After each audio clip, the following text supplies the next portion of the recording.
Good evening, everyone.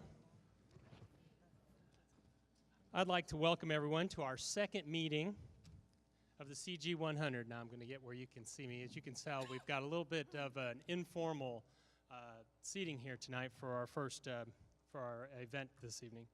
I'm Rich Arknoff, your superintendent. We're excited to talk to you about the work we are doing with the Strategic Planning Committee thus far. And we're even more excited to learn what you think of the ideas that we've put together. It is our desire to learn what the Center Grove community values in helping our children learn and grow to their highest potential. And I want to thank each of you for your willingness to come out tonight and be a part of this strategic planning process. The Strategic Planning Committee has met twice since the first Center Grove 100, the first CG100 meeting on September 9th. Can you believe it? It's been since September 9th. It feels like it's gone by pretty quickly. But we've dug into all the data that you provided us on that night, and we developed a lengthy list of wonderings. Those wonderings and a few other ideas were the fodder for the creation of 40 goal ideas that have been categorized into 27 different areas. Yes, we still have a lot of work to do, and we will refine the goal ideas and determine which ones bubble up to be the most powerful in making Center Grove schools the best that we can be. We are at the halfway point. And hopefully you have kept track of all the work that the Strategic Planning Committee has done. We have communicated with you multiple times, and we have provided documents for your review on the Strategic Planning website. As you can see, it is our desire to continue to involve hundreds of stakeholders in this process as we take our initial ideas and refine them.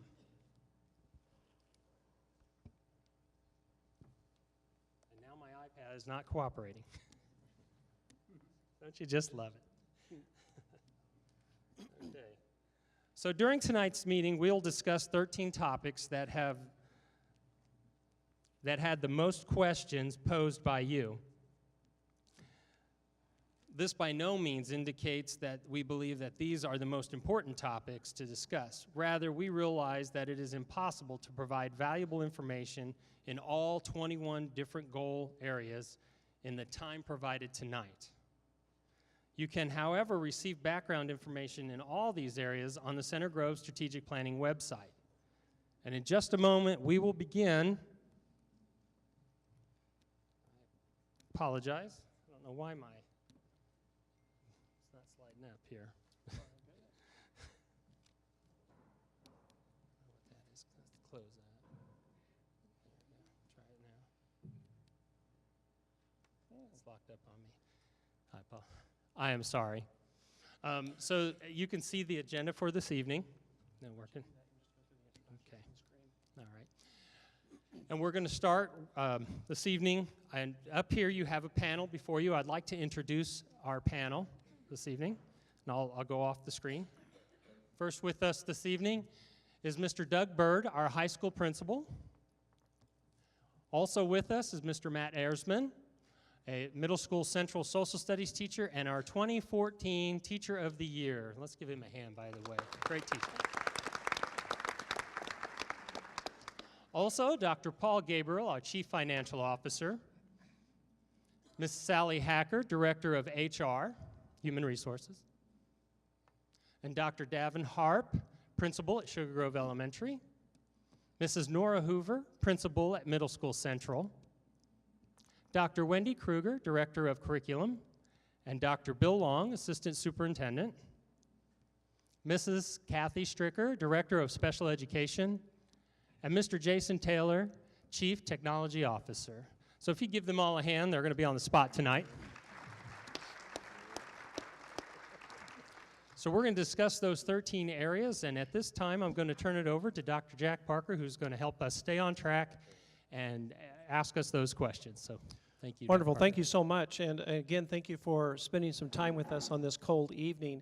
As Dr. Arkonoff shared, we have 13 topics that we're going to be covering tonight. And as you can see from the top right of the screen, we're going to hit each topic as quickly as we can. Now, each topic's only going to get 2 or 3 minutes each.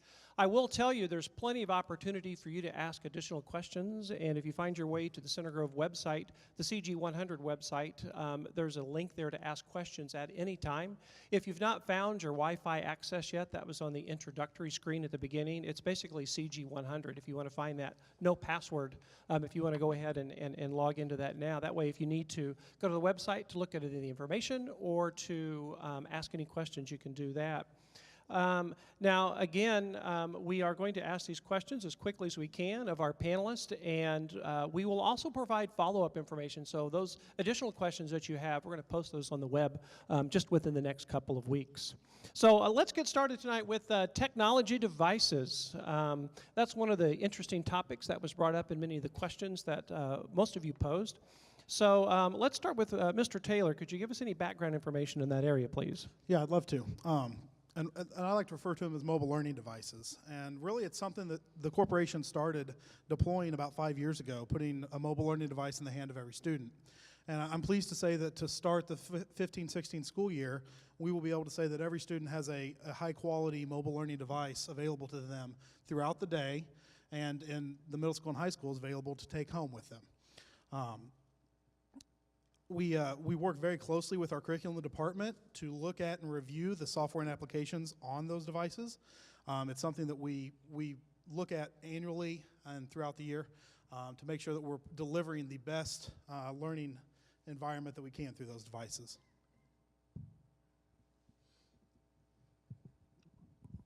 I'd like to chime in as well. You know, with over 1,000 students with special needs, it's important for us to always look into technology as how can that help. So, you know, we're always looking at apps that might be able to help us, text-to-speech, any type of predicting software. So technology is definitely a special education friend. Additionally, oftentimes our special education assistants never even see their supervising special education teacher. So we've, in addition to the teacher or assistant app that we use, you know, there's also Evernote and plenty of other ways to communicate the students' needs, concerns, and any other information that the assistant needs to tell the teacher. Very good. I'm going to go ahead and jump into one of your questions right away, and I'm going to pose that of the principals. If you guys could weigh in on this. And here's the question. Are students allowed to use cell phones in all buildings at all levels? So principals, would you weigh in on that for us, please? In the elementary schools, we can pretty much accomplish what we need to accomplish with mobile devices with our iPads and Chromebooks. We do have some students who will keep a cell phone turned off in their backpack so that they can check in with mom or dad before or after school for safety purposes. But instructionally, we typically get what we need to get done with the iPads and Chromebooks. Very similar at the middle school. A lot more students have their own cell phones, which is very appropriate considering the amount of communication needed for the extracurricular activities that our students are involved in. But during the school day, students' use of cell phones and iPod-like devices is prohibited because instructionally we have other things for them to use. If a student needs to call home during the school day or communicate with families, we do that messaging and help them call home, and we deliver any messages to kids. And on the high school level, it's a little bit more flexible. Our students are allowed to use their devices both before and after school, during passing periods and during the lunch periods. We just ask them not to use those during instructional time unless the teachers would like to incorporate those into the classroom. Excellent. So let's move on to the digital community. It piggybacks a bit with the last topic. And I'm going to start off with a couple of questions from the CG100. I ask them both. One is, what restrictions are currently in place? And then, does technology allow for monitoring of communication within the buildings? Mr. Taylor, could you handle that for us, please? Yeah, that's a great question. We do monitor all of the traffic that is used on our connection. So if they're using one of our devices on our network, we're able to monitor what the students are doing. The cell phones are not something that we're able to monitor. That does use the cellular network, and we're just unable to. We do have one of the absolute best web content filters used by, I would say, over 50% of the schools in the state, and then a lot in the nation. And we're able to really work with those schools to determine what's educationally sound content and what's not. Yeah, I'd like to add in, if I could. We get a report. I'm one of the people. We send it to about 5 people. We review the report, so if students are using it inappropriately, we have the opportunity then to contact the schools, whether it's the dean or an assistant principal, and let them know what student and what time of the day and what their searches were, just so they can kind of take some corrective action with them. Excellent. Thank you so much. We'll move on to the culture and diversity topic for now, and we have several questions in that area. But Dr. Kruger, would you kind of give us a little background information on what Center Grove Schools does for students in the area of culture and diversity? Certainly. Center Grove has experienced a small change in racial diversity over the past 5 years of about 5% increase. And over the same time period, we've also seen just a slightly larger increase in socioeconomic diversity. As part of each school's advanced ed plan, each school needs to address a diversity training with their staff and a diversity plan. Last year, as part of the Strategic Planning 1.0, one of the recommendations was that we expand world language and cultures to help our students become more adept at working in a multicultural world. And so because of that, we were able to put a Spanish class in place in every elementary school for grades 3, 4, and 5. Very good. Dr. Parker, can I add something in there? Oh, please, go If ahead. you don't mind. You know, for over 20 years, we've had inclusion, which is the including of special needs students in general education classes. And I think through this, through inclusion, we've been able to move past tolerating differences into accepting and embracing differences. So it's made a huge difference to include students with special needs in general education classes. In addition to what the elementary schools are doing in their editions of foreign language, we are expanding. We have expanded in our first year of foreign language at the middle school. Our 6th and 7th grade students all get to take a Spanish language and culture class. So they're acquiring both fundamental language skills and vocabulary, in addition to cultural knowledge of all of the Spanish-speaking countries of the world. In 8th grade, we've been able to expand the number of students taking Spanish 1. For high school credit, as well as providing another language experience for the students who don't get that experience in 8th grade. So this has been an excellent addition to, with the culture, adding to the cultural diversity and the learning. Very good. You covered a couple of the questions that folks had already. You know, there is one, and maybe Dr. Kruger could weigh in on this or someone. What about the future? Do we, and here's the question specifically, do you plan any changes in curriculum content to help with awareness regarding diversity? So what's the future look like? Well, anytime we look at new standards or we look at changes and we bring together committees of parents and teachers to look at curriculum in any specific area, obviously we're trying to meet the needs of students and our community at that time. So as our clientele changes, as our community changes, as our needs change, we will look for materials that are responsive to those needs. For instance, we've added a Chinese class at the high school because there was a significant interest in that. Next month, really excited, we're going to be hosting some international students from China who will be visiting Center Grove High School from February 7th until the 14th, and families in the community will be hosting those students. Excellent. Thank you so much.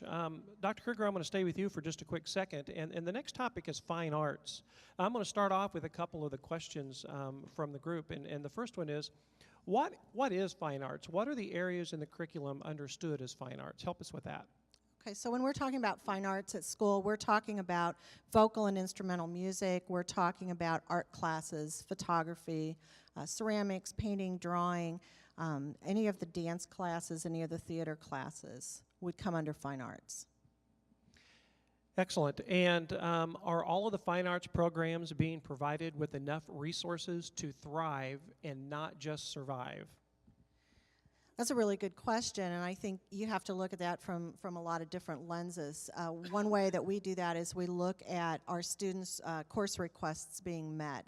our students being successful in those classes. When you look at our fine arts and performing arts programs, we have students recognized every year at a local, state, and national level for their performances and for their work in those classes. And with limited resources, everyone has an opportunity to advocate for their needs, and we work very diligently to make sure that every program in our schools has an opportunity to be successful. Very good. Anyone else? Okay. Let's move next to teacher evaluation. And Mrs. Hacker, could you provide a little background information on what we do in Center Grove for teacher evaluation, please? Be happy to. Good evening. The teacher evaluation process has changed dramatically in the state of Indiana and actually across the entire nation over the last few years.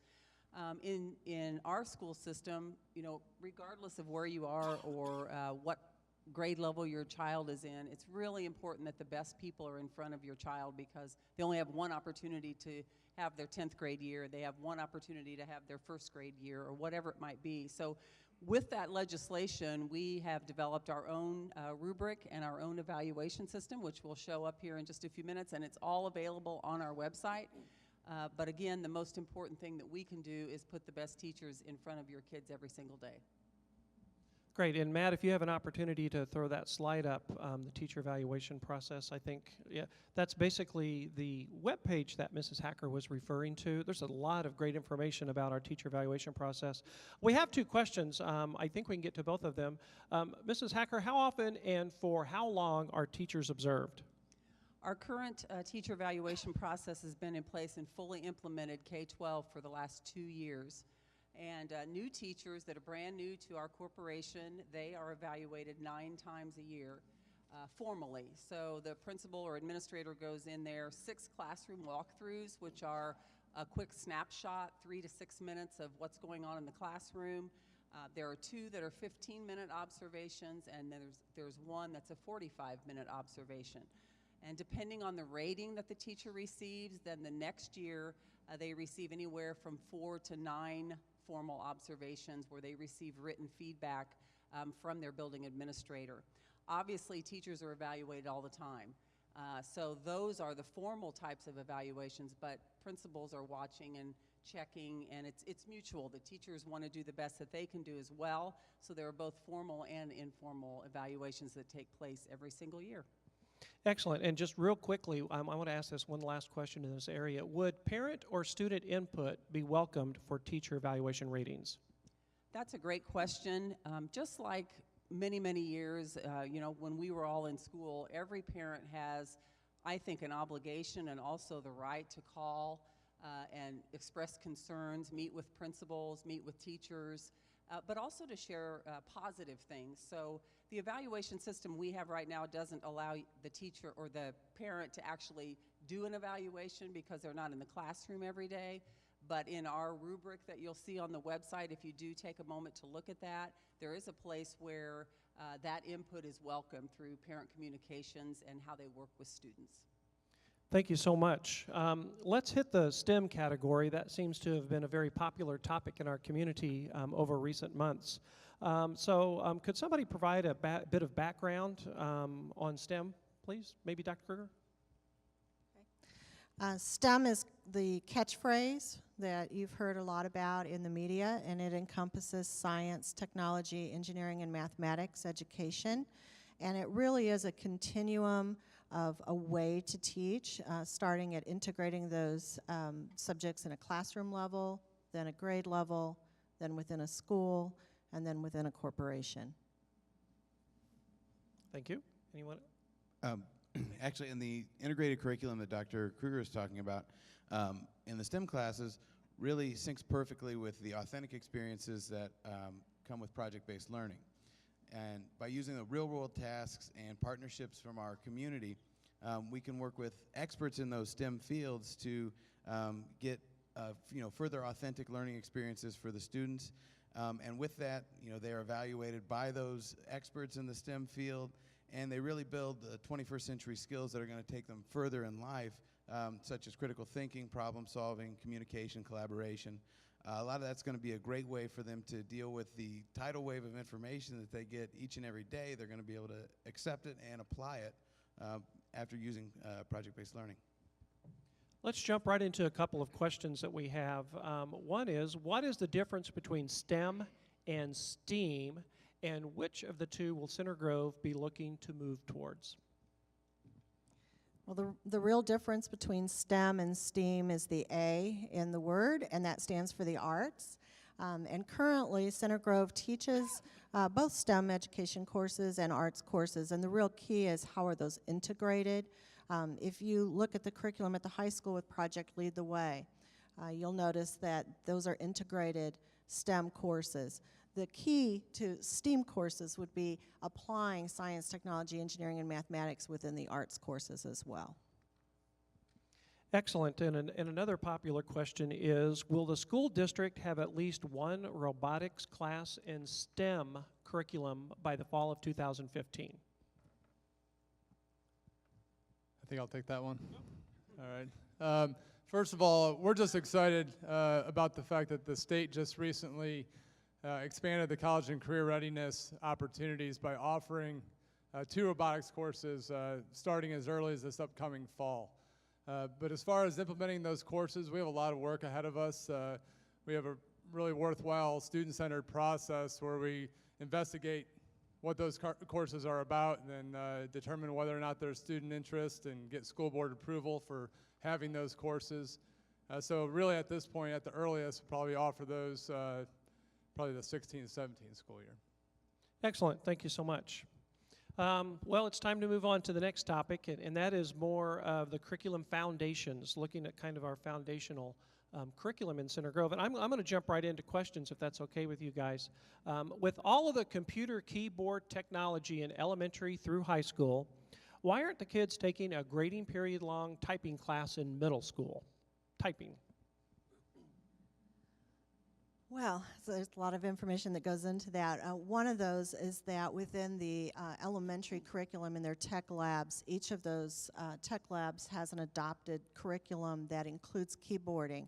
But on a bigger scale, if you look at the national technology standards, keyboarding is no longer in the middle school. And it used to be that, and I'm looking around and I see some other people who are probably in the same boat, keyboarding was a class that a lot of us took as freshmen in high school. It's no longer a course that's offered at the high school for credit. It moved to the middle school for a period of time, and now it is down to the elementary schools. And there's even discussion at the state and national level about if traditional keyboarding will serve our students best in the future when you look at the types of devices that they're utilizing. Okay, thanks, Dr. Kruger. It seems like we're leaning on you quite a bit here, and you may need to cover this next one as well. The next question is, can the curriculum and at the middle and elementary levels be like that of the high school, where we require English, math, and science and allow all other classes to be electives? That's a really good question, and that would be fun to try to schedule that. The answer, is, again, it's a little more complicated. Everything in curriculum is really murky. It's not black or white. But the state actually adopts requirements and guidelines for different levels of schools. And at the high school level, in order for us to offer a class, it has to be in the DOE catalog of courses, which Mr. Bird was talking about with robotics. At the middle and elementary schools, the state has proposed recommended courses and required courses. And of course, those core courses that you addressed are required at the elementary and middle already. And we do offer a variation in levels at the middle school. So there's honors mathematics, honors science, honors English. I think the question focused around the elective courses, the unified arts types courses, and the real purpose for those courses in the elementary and middle schools, first of all, to provide a common foundation for all students in the elementary level and teach basic physical education, basic music skills, basic art skills, so that students are prepared to make decisions as they move along in school, and also so that they can be part of that STEM and STEAM where things are integrated and they have a common knowledge. At the middle school, students have of other courses that they take, which includes industrial technology, music, art, physical education, world language. And students have some choice in terms of which levels that they might participate in with world language, but the other courses are there again to give that well-rounded middle school experience and really appeal to the whole child. Excellent. Thank you so much. We'll give you a little breather for just a quick moment, and we'll move on to financing. And that is finance prioritizing. So Dr. Gabriel, could you give us a little background on how we prioritize finances in our school district? Certainly. As many of you know, if you've heard me say, we have 5 major funds that total about $70 million, but it's really the general fund, which has about $45 million, that we use to pay almost all of our staff. And we're always working ahead to try to develop and prioritize budgets for the coming year. So currently we're working on our budgets for 2016. It's a difficult process to go through as we try to balance a variety of needs in many different areas. We'll work for the next 7 months to finalize the budgets for next year, and then in August they'll be advertised and published on our website. Thank you. A couple of questions from you all. And the first is the corporation committed to hiring the professional staff necessary to achieve desired class sizes? Class size is just one variable that impacts the quality of instruction that students receive. In the past, we haven't used absolute class size limits, but we have been monitoring average class sizes, especially at grades K through 8. At the elementary level, there's been very little change in average class sizes over the past 10 years. And we've prepared a chart, which is on the screen now, that shows what our current average class sizes are. We'll be looking carefully at our class sizes in the next few months as we determine what our staff will be for the start of next school year. Great. That's some really good information. Another question we have is consideration being given to the idea of offering financial incentives to staff members considering retirement? And would this help provide additional funding for compensation? We have done this. We've offered a retirement incentive in 2 years out of the past 8. In both of those years, the number of retirees was a little larger, but it's difficult to determine how many would have retired without that incentive. At the end of the last school year, when we didn't have an incentive, we had more retirees than any other year without an incentive. So following a year like that with so many retirements, I would expect that we would not do another retirement incentive for another year or 2. Excellent. Thank you so much.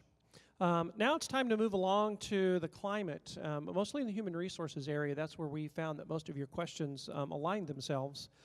So I'm going to just start off with a couple of the questions. You know, one of them was we were talking about a prestigious staff, and that was in one of the goal ideas. So that's where this question comes from, I believe, and that is Center Grove needs to have a prestigious staff. What is the purpose of this distinction? Mrs. Hacker? The term prestigious, as Dr. Parker said, came out of Strategic Planning Committee, and I'm not sure if I would have chosen that word, but I certainly believe that staff need to be highly effective and even above that and have distinction. We feel that way about all our staff, obviously teachers because they impact students every day, but everybody that from the bus driver to the secretary to every single person in the building, we want the best people we can get in those positions that love kids and want to work with kids. Excellent. And this next question provides a bit of background information, and I found that interesting as well. And here it goes. In Indiana, a new teacher only teaches for 5 years on average before switching to another profession. What does Center Grove plan to do, not only to get good teachers, but to also keep them?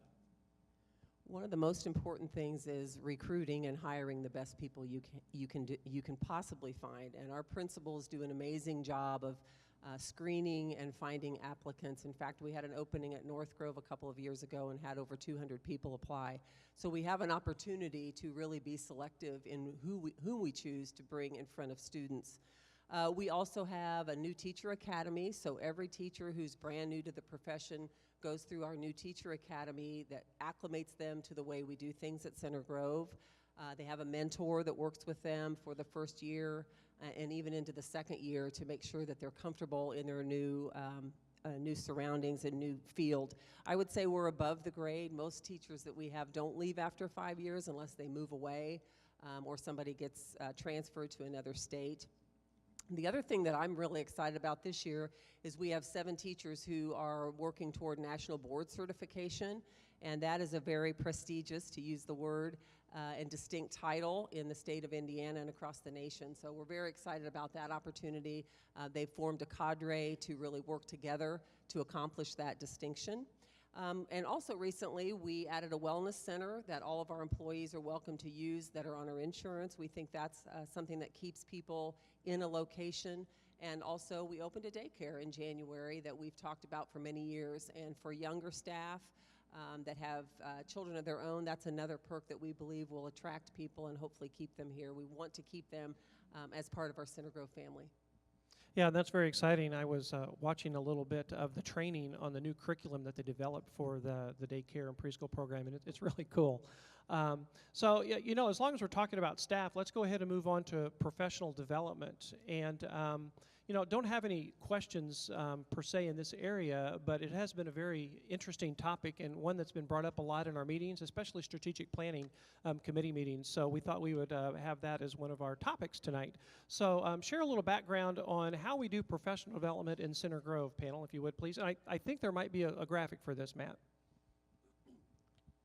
Well, on the screen behind me, you can see a depiction of the different groups that come into play when we're doing professional development. We have a general plan of about 3 years out, and then each year the graphic comes into play. Buildings submit their building plans for professional development based on federal, state, and building initiatives. The district, different departments develop professional development plans to offer for either administrators or teachers or staff based on federal and state mandates, based on needs of the buildings, based on district initiatives. And then the Professional Development Committee looks at those, refines anything, talks with the buildings, and tries to align resources and schedules those so that they're available for teachers or staff. We work as a district to provide a district staff development day as well. And each of the buildings then develops for their own teachers plans to meet their needs. Yeah, we might run a little long on this topic, but we're okay. Could we get each of the principals to weigh in on what professional development looks like in your level, please? The elementary schools have leadership teams, which consists of the principal, assistant principal, a teacher from every grade level, as well as representatives from special education, related arts, and other areas throughout the building. And we work together to look at student data, analyze data collected from teacher observations, and then map out our professional development plan, typically for the whole year. And then we submit that plan to our district professional development committee for approval. And then every Wednesday is typically when we are doing most of our professional development, and we really value that time and use every minute on early release Wednesdays. Very similarly, in our building we have what's called a design team, and it includes representative teachers from various subjects and grade levels, and also all the administrators, and we plan our professional development experiences a whole year at a time. We use our PD evaluation at the end of 1 year to say how we did and what we need to be better at, along with our teacher evaluation data to find out what areas in which we need to grow in the next year. And so we focus our best practices, curriculum and instruction work, utilizing data for instruction, and also take into account building and district initiatives and plan for the year. These opportunities, then we get to use early release time, collaborative meetings, and we have coaches in our corporation who also can help us in this growth. And so this time is really focused on our professional growth in ways that most affect the students, and it also helps us to model for students that we're lifelong learners too. Similar to the other buildings, our professional development is developed a year at a time also. In addition to teacher evaluation data, we also surveyed our staff in regards to what they felt would be most impactful for them. And through that process, we came up with 2 areas of focus, one of which dovetails real nicely into our Global Campus and Mobile Minds initiative. It's a big focus on implementing Canvas in the classroom and other technology tools that the teachers can utilize with their instruction with the students.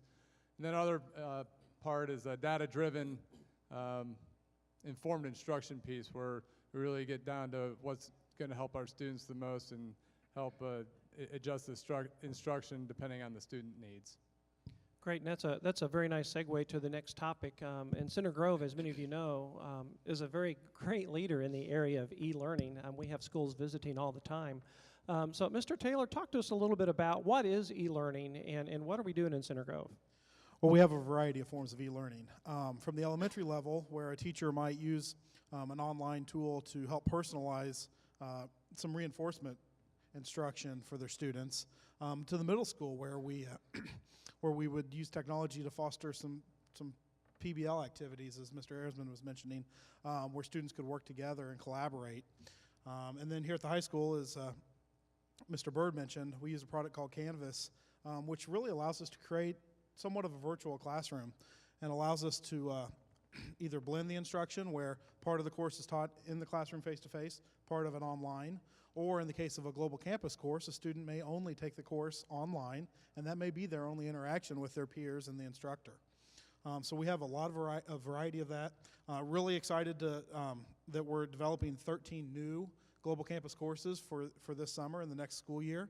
And we'll continue to work until we could offer all of our courses in an online fashion if need be. We want to be able to meet our students and reach them, whether they're traveling abroad, at home with an illness, or just simply can't get to the school for instruction.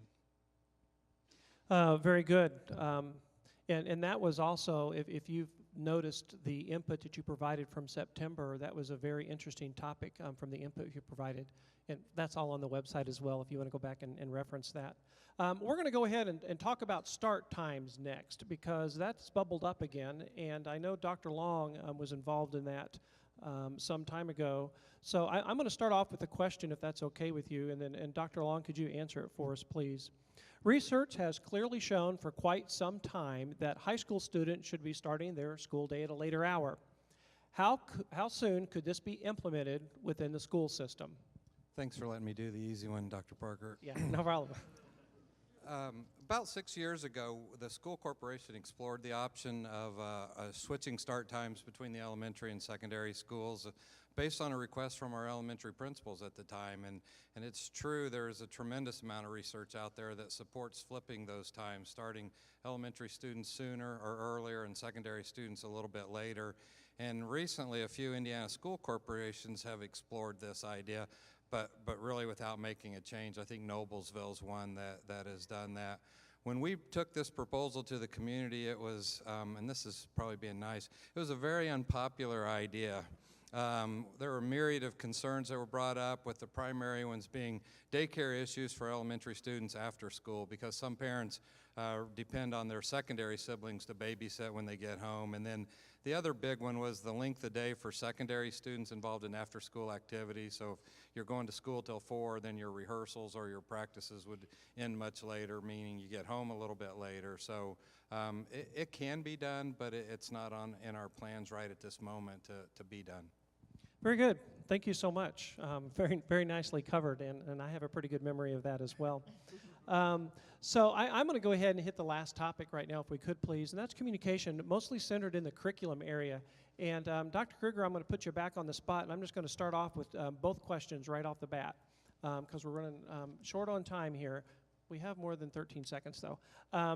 So here's the first question. How can we learn to more effectively communicate with parents, and what can we do to ensure that parents are receiving the information that we are providing? And the second question is, how does communication affect student learning? Okay, well, those are both great questions. So the first one, we're always looking for ways to communicate effectively with you as parents and community. If you have the magic bullet, please let me know. We try to put everything out on the website at the district level and have schools put information at the school level as well. We send skyward messages to identified groups for specific topics. We use the U.S. Postal Service. when appropriate or when we think it's appropriate for individual student information. And at times we make phone calls, and those are the most difficult to reach people. You know how busy your schedule is, and then multiply that by an entire community.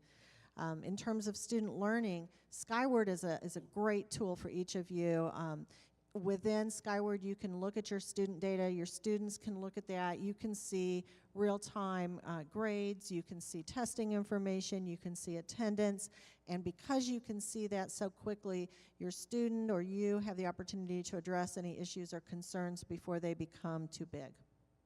So very important. Excellent. Thank you so much. I'll turn things back over to Dr. Arkanoff for a quick moment before we start talking about the survey. And thank you so much, panel. And let's give them a round of applause for the great information that they provided us tonight. Thank you so much. Well, we hope that the panelists have provided you with some information that you found useful. And this evening, if you have further questions, please feel free to stay after the meeting. We're going to do like we did last time. We'll have it broken up to where we'll be out in the different areas of the auditorium, and you can approach us and have a further conversation over the topics this evening or something else that we may not have answered tonight. So again, thank you for your presence here tonight. And now we're going to get ready for to the part of the evening where you'll be able to provide us some input. So please give your attention to Dr. Parker, and he's going to guide you through the survey that you're about to take. So thank you very much. Great, thank you. And this does provide a great deal of wonderful information for us. And as you can see, we have a URL, and I'm going to start with that so you guys can jump into it, and then I'll kind of explain it. In this setting, it's better not to put www in front of it. Just put tinyurl.com/ and then the letters that you see there. If you have any questions, there's I think I saw Jenna here and some other folks that would be happy to help you out. Ms. Conrad's in the back. She might be able to help you as well if you have any questions about that. But go ahead and try to get that page opened up, and then I'll tell you a little bit about the survey that is so valuable to us. First of all, we're going to ask that we collect your names. Now, we're only doing that for attendance purposes. I promise you, your name will never be associated with an answer that you provide. As a matter of fact, only myself and maybe one or two other people will even have access to the full information before we make our reports. Now, when you go through the survey, you're going to find that we have created 40 goal ideas. And they still have a lot of refinement to go. So don't judge them in that area. Just try to capture, try to understand what they're trying to capture as an idea.